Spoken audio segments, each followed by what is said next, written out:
welcome back to Shady Business, the official podcast of SPEX by Ryan. And today we've got a really special guest.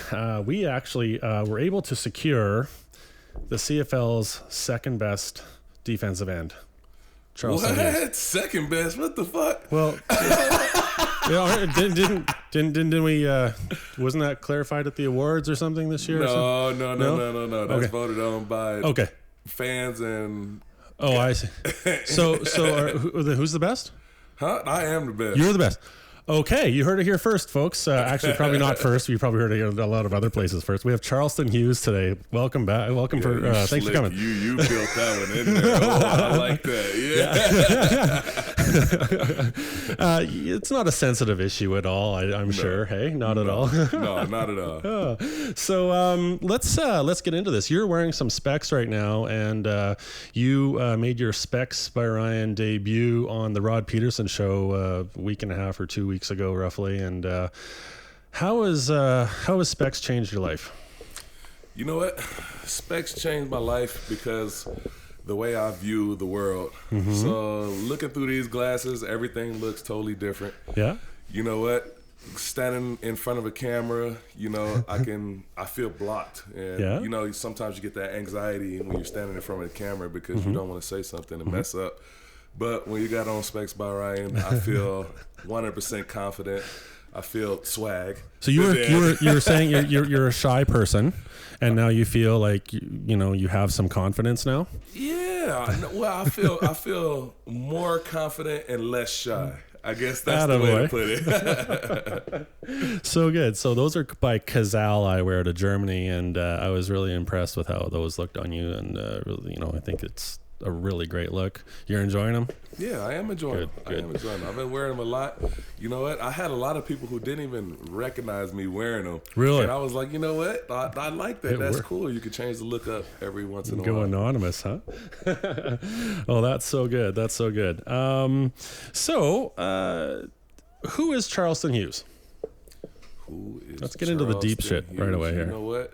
Charleston Hughes is a bad mamma jamma on the football field, but I am scared of butterflies. Terrifying. Absolutely terrified of butterflies. Unpredictable. You never know where they're going. Yeah, butterflies are moths. They're unpredictable, and I just feel like they're just annoying. They always find a way to fly in your face. Outside of that, I'm from Saginaw, Michigan. Football player, basketball player, track runner, all-state wrestler. How do I explain that? I was a badass kid when I was younger. Yeah. But I'm good. I'm good now. Yeah. So you're involved in a lot of sports, and so probably helped keep you a little bit out of trouble. But, yeah. Sports kept me out of trouble for sure. So wrestling, I didn't know that. So that almost might seem like it may have helped in football with what you do. I almost went to college for wrestling. The only thing that stopped me is because I hate having a diet and lose weight. Like that's the worst. Yeah, that's the worst thing in the world is having a diet and lose weight. And I had to learn that at a young age. So I learned that in my teens, how to maintain my weight, how to keep my weight down, how to work out, how to train with a trash bag on. Right. Like how to really, really struggle and push yourself to lose weight. So yeah, I learned that at a young age and I hated it. And I was like, there's no way I'm doing this for the rest of my life. Right. Yeah, some people, it's cut out for them, but at least you were able to do it and experience it, and they say, no, not for me, no thanks. Right. And so you came to Saskatchewan, you just finished your second year, correct? And what was the change like coming from Calgary to Saskatchewan for you? It was rough, man, coming from a big city like that to a small city. And I mean, I'm not used to the small city life. No. Don't get me wrong at all. And like even right now, like it seems like everybody knows everybody throughout this whole entire city. And like either whether you're in the north end or you're in the south end, it's like, oh yeah, I know that person, and it gets annoying as all ever to me because I'm like, the city's so small and everybody, I'm just not used to it. I'm just used to Calgary where, you know, the north end don't travel to the south or the south don't travel to the north because it's too far. Right. So it's like a 40-hour travel between that end and the Calgary. So being in a big city like that and coming here, it was a rough transition, but the fans do make it easier though because they love their sports. They love football here, so they kind of make it a lot easier to transition into football. Yeah. I mean, you've really become beloved in this province, obviously. I think people just can't get enough of you and think, you know, you're just amazing, and that's great. I think you're a great representative of the Riders, and you have a personality that people can really attach to. And how has that part been for you? Like you said, the fans have been really good. You know what? The fans are great, man. I mean, I'm gonna see a lot of them today as we meet downstairs. But you know, the fans are awesome. They support me 100%. You know, they bag me. They're always there when I need them. They're always, you know, cheering me on. You know, I show them all the love and respect that I do to my family. Really. Yeah. So you know, it's awesome. Yeah, that's so good. That's so good. And so now you're a free agent, correct? Yes. Yeah. So, any news? You know what? The only news is good news. Okay. But if I was to report bad news, I would say that I'm probably back to the Riders. Probably? Next year. Okay. Yeah, so there's a possibility. A possibility. Well, that's. We all know everybody. We need you back. Absolutely. Yeah. Like it's a big year. It's the Grey Cup year, and it's time to load up. And we can't be skimping on sacks. We need as many sacks. How many sacks have you got left in your inventory? Ooh, never been asked that before. Golly. Well, obviously I was born with 2 sacks, but if I could put a number on it, I would say I got 130 right now. I need 27 to break the record. Okay. So I would say I got at least 27 more. So basically, the first part of the year is when you go, do all your, heavy lifting. Just go crazy. So maybe first 6 games you get a bunch of those. Yeah. So I'm gonna close the distance on 27 sacks, and then I'll be the number 1 sack leader in all CFL history. Well, that's amazing.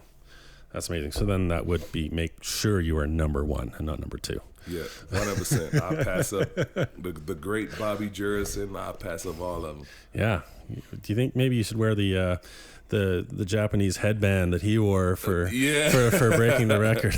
He's from Michigan too. Yeah, that's right. That's right. He's a Michigan boy, just like me. Yeah, I mean, he is still like so highly loved in this province. So many years later, I hear about him all the time for sure. Yeah, we it's just different here in Saskatchewan. We have.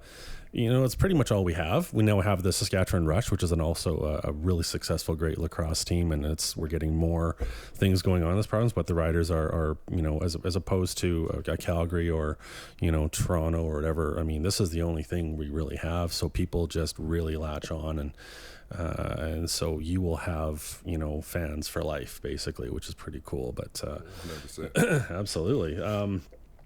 So. One thing we kind of alluded to before off camera was when you are in the process of sacking somebody, do you whisper any sweet nothings into the quarterback's ear, or is there anything you might mention to them? Miss you. You know what? The thing is that early in my career I used to talk a lot of trash and just. I get in people's head and do all that stuff. But I'm at an age and time in my career where I really don't have to do that no more because everybody knows, shoot, I'm going against the best. Yeah, he's coming. This is my interview for the rest of my career. Yeah. So most of the guys that go up against me are like, they're trying to do their best against me, because if I can hold him, I can hold the rest of the league. So I don't really talk as much trash as I used to. It's not necessary. You've set your precedent. I've already set the tone. I already set the tone. They know you're coming. Yeah, they know you're coming. They already know, and like I said, I'm an audition for a lot of offensive tackles. So, and so coming from the other side, anything really interesting that others try to say to you to get you off your game, or anything that makes you kind of laugh for a second, or that might throw you off? Well, this year, I had the privilege of wearing a piece of equipment around my neck, which is the Q collar. Right. And it's like a concussion protocol. Yep. I wouldn't say prevention, but you wear it for the worst. If you take an impact, then you wear this Q collar for the worst. And between every single play, like nobody knows about it, but I've wore it the whole entire season. So between every single play, I have players asking me, "Hey, what's that around your neck?" And it's in between the play, so I go make a tackle, boom, and then come back. I'm walking back to the huddle.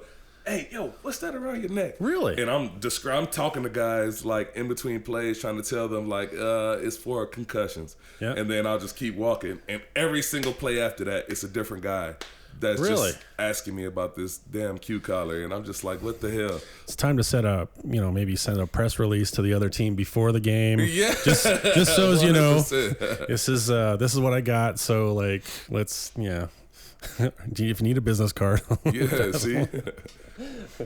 Oh, that's good. That's good. You need to develop a visor. See, Specs by Ryan. Get a visor going. Absolutely. That I can wear on the field, and I'll wear a visor inside my helmet. Yeah. And just have a Specs by Ryan right there. Well, we're coming out, not Specs by Ryan, but I know there's been some work with transitions lenses where they change color outside, depending on how bright it is or whatever. Okay. So, and you put a little flash mirror on there, and really no one's going to see your eyes a whole lot anyway, but if the sunnier it is outside, the darker the tint will go. And that's been worked on for motorcycle helmets as well. So yeah, it could be something cool in the future that definitely would be cool 100% to hook up with. Yeah, and then just put a little logo on it. Business model right there. Absolutely. So when you do another serious question here, when you do the sack, do you do a dance ever? Oh yeah, all the time. You got to. You got to have prepared. Do you have a signature dance? Oh, yeah. I surf. You surf? Yeah. Cool. That's cool. So I think what inquiring minds really want to know is how come you don't do the Charleston? See, first of all, I've been asked that multiple times before. Yes, I know how to do the Charleston. But imagine doing that dance with cleats on that are made to stick in the turf. That's very true. It's a practical reason why you don't. You gotta have slippery shoes to do that kind of stuff. Yeah, absolutely. Yeah. Wow, I was not the first to ask that question. I'm really hurt about that. I thought. So, what about we're a little premature here with being done with football and everything, but anything in mind for down the road after? Because that's a big thing for athletes is, this is your life. This is all you've known for many, many years. I know, a couple weeks ago we chatted a little bit about coaching or not coaching, and that's the big thing that a lot of athletes kind of have that debate. What's your take on all that? Really, I can see myself coaching. I don't want to. It's like my last resort. If you see me coaching, that means I just dwindled down everything else and just said, all right, you know what, I'm gonna just coach. You give up. Yeah. So I can see myself coaching, but I really don't want to. I don't want to deal with knuckleheads like myself. I like being in the office. I like being at a computer. I like giving projects and working on projects. I like being on Excel. I like being on a computer and actually, grinding away at a project and the completion of it is what makes me feel good. I like say when you go golfing for the first time and you go and you swing a club, you miss the ball and you're like, I can get better at that. And then you keep going and you keep swinging and then you get good at golf and then you try to get good at. Nobody's good, so you try to get good at golf. I mean, it's always the challenge that makes things interesting and you stay intact and glued into. So I like things that stay challenging for the most part. It's like chasing the dragon, really. You get that one good hit or whatever, that one that feels so good when it just that perfect hit with a golf ball, for example, and you want to do it again. Yeah, and then you keep chasing it until you do it again, and then you're like, "Ooh, that was a good hole." Yeah. So your background in college was what? What did you study back? Business management. I had a triple major, and marketing, accounting, and promotion. Cool. Like I was going to college to be an agent.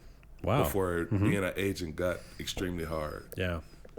Yeah, it's a whole different world nowadays, isn't it? Yeah, and I was in the transition where being an agent, really all you had to do was really talk a good game, get in there and manage athletes. But now it's turned into a whole different niche where agents are coming into the game and they're going like, "Hey, Zion Williams, I'll give you $1 million right now if you sign with me for the rest of your life." Right.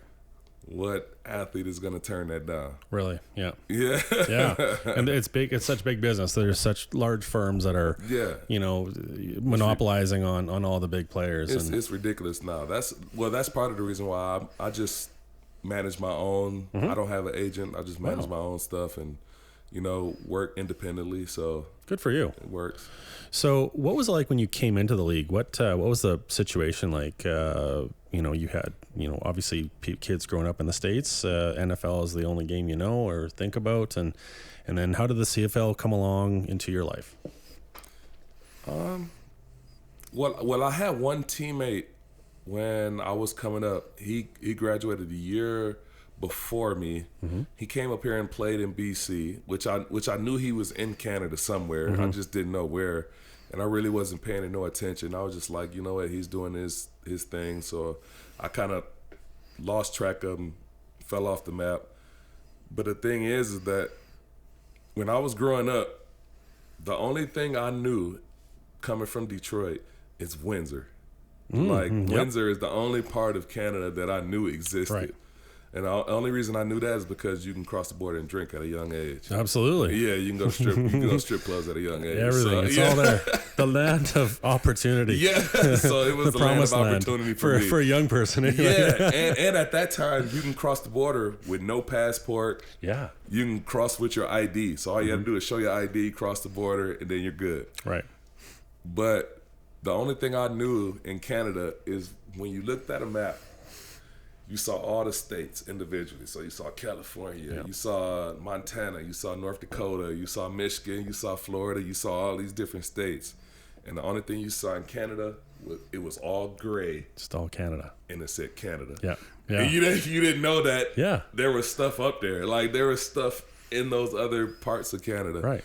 I always thought that it was igloos and Eskimos and polar bears. Just literally minutes north from you. Yeah, just minutes north. It's completely different. Everything outside of Windsor was a blur.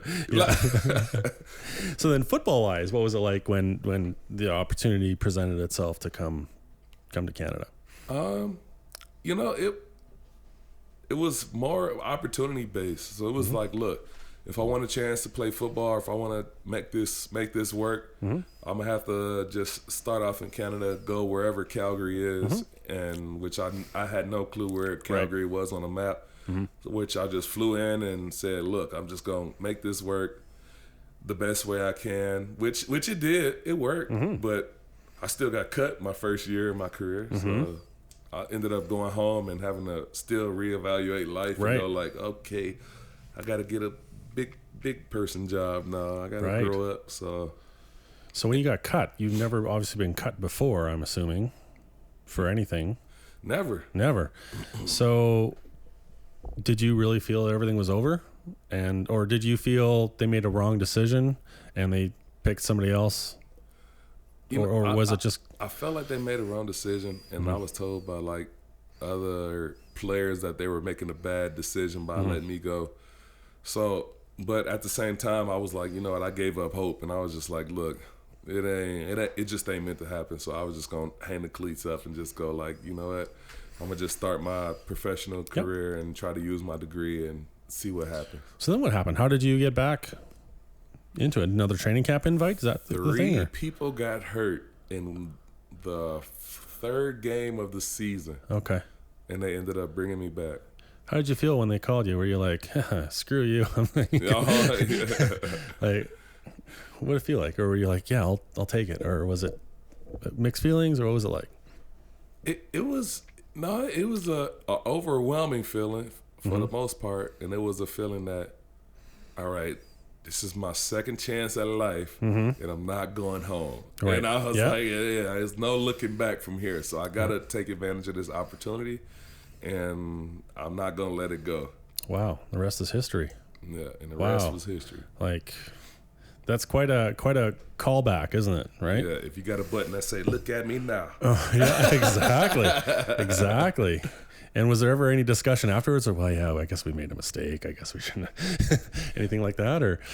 You know, I've talked to a couple like GMs and coaches about it, and they were just like, look, it's just the way the game goes. You know what? We cut you. We made a bad choice, but it made you the person who you are today. Yeah. So you came back even hungrier, right? Yeah.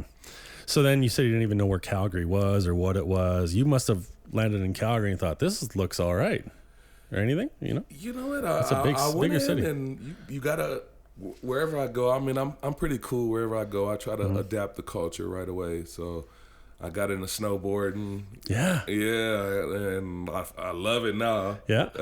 My daughter loves skiing. She's been skiing a couple of times, so I adapted the culture right away. And it's just one of those things where, like, you got to go out and really submerge yourself into wherever you are. So wherever you travel in the world, whether it's Spain or Calgary or, you know, BC, you know, it's different everywhere. Right. You know, you're not going to come across the same kind of people everywhere.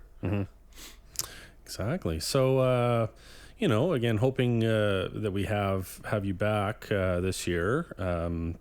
Nothing's ever official until it's official, I guess. But super excited to have you back. And obviously leadership's a big thing for you, I'm sure, on the team. You know, heading into a big year.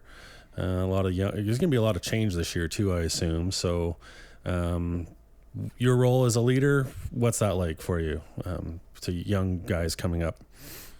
You know what? I like embracing it. I try to steer all the guys in the right direction. I try to, you know, let them know the ins and outs of football, how everything works. You know, from top to bottom. I try to talk to them about contract stuff just because I do it on my own, and they know I do it on my own. So I try to have contract talks with them, let them know like what to shoot for. This is what you really need to go for. This. Don't accept what this offer is, but I try to keep it as real as possible with every single player that I'm engaged with. Is there anything you feel that you wish somebody would have told you about when you first started that, I wish I would have known that, or somebody would have told me? Anything that comes to mind that you had to figure out yourself that, oh man, if I had only known? Not really, man. It's going pretty smooth. Yeah, it's been a smooth ride like all 12 years. So I haven't heard nothing or haven't done nothing that I think that I should have heard differently from another player, or I wish a player would have told me this. No, I learned it on my own. I figured it out on my own, and I had a lot of help on the way, you know, coach wise, but I had to process it on myself. Well, that's quite an experience then, and you're a smart cookie, Charleston. It's good to meet you and good to have you on our podcast. I'm really honored that you would come by and spend some time with us. And we're also gonna have you down in the store today for a couple hours and see who wants to pop by and meet you. I'm sure we're going to be quite busy, and And yeah, once again, thanks for coming. I really appreciate it. Yeah, man. No problem. No problem at all. It was excellent. Thanks, everyone, for listening. Stay tuned for more podcasts up and coming. We're having a lot of fun with this, so we'll see who we can come up with next. Thanks a lot. I know I got my concussion lights on. That's right. I got to give me some of those. Yeah. Perfect. Thanks, everyone.